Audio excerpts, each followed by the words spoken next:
Is there a border crisis? Our country was founded by immigrants. At what point does immigration become an issue?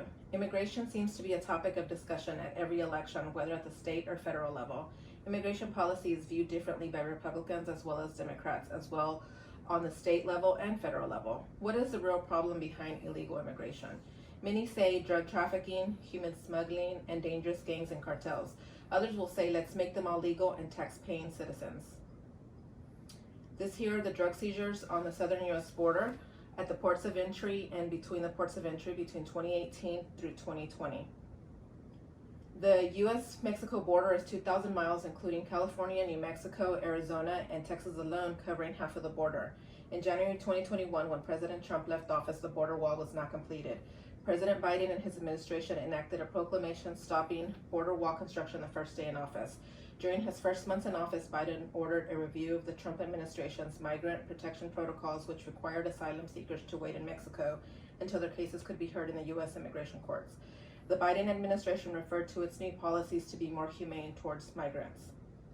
Before Donald Trump took office, there were 654 miles of barrier along the southern border, which make up 354 miles of barricades to stop pedestrians. Texas Governor Greg Abbott states he will continue to build the border wall. Abbott has blamed the recent surge of migrants to the Texas-Mexico border on the Biden administration's immigration policies, claiming in a disaster declaration state, new federal policies have paved the way for dangerous gangs, cartels, human traffickers, and deadly drugs like fentanyl to pour into our communities. Governor Abbott deployed more than 1,000 DPS troopers and National Guard as part of Operation Lone Star. Trump backed Abbott for a re-election to the 2022 Texas gubernatorial election. While most of these facts suggest a border wall is necessary, some argue about the ultimate price the American people pay. Not just tax money, but eminent domain of private property and depleted resources for American citizens. The U.S. already has homelessness and people living in poverty. How can we help everyone when there's ultimately not enough help to go around?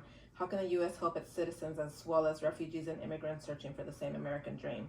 Has the United States bit off more than they can chew trying to solve the immigration crisis? Should there be a cutoff? Should we tax them? Should we stop providing the children citizenship if the parents entered illegally? By doing so, a lot of resources that immigrants come in search of could help alleviate the want of getting assistance. Should we stop catering to making everything bilingual? Should we have house rules? Some immigrants have said they would rather take their chances coming illegally than risking their lives in their own country. How does that make sense to gamble with your life like that? Risking losing your family, being separated from your family, not seeing your family, being incarcerated or dying. Is it worth it? How bad are these countries? How come we must be the good guys when these countries will not even help their own people? The wall is partially built, and by the sounds of it, it will continue to be built.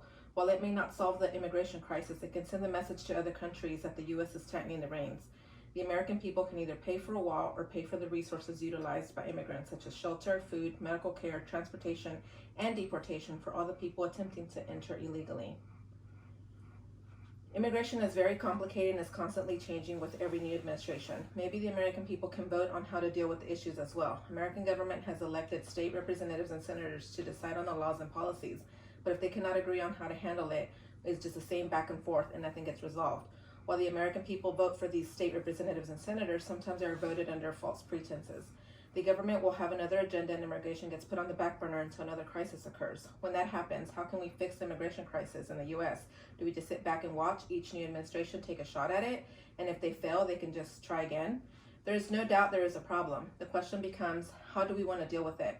Do we look at the bigger picture and try and fix the problem at the root? Or do we put a Band-Aid on it and call it a day? Do we turn the other way and stop helping every country that cries wolf? How can the U.S. help other countries ran by corrupt government or influenced by drug cartels and gangs? Do we incorporate a zero tolerance policy based on countries with corrupt governments?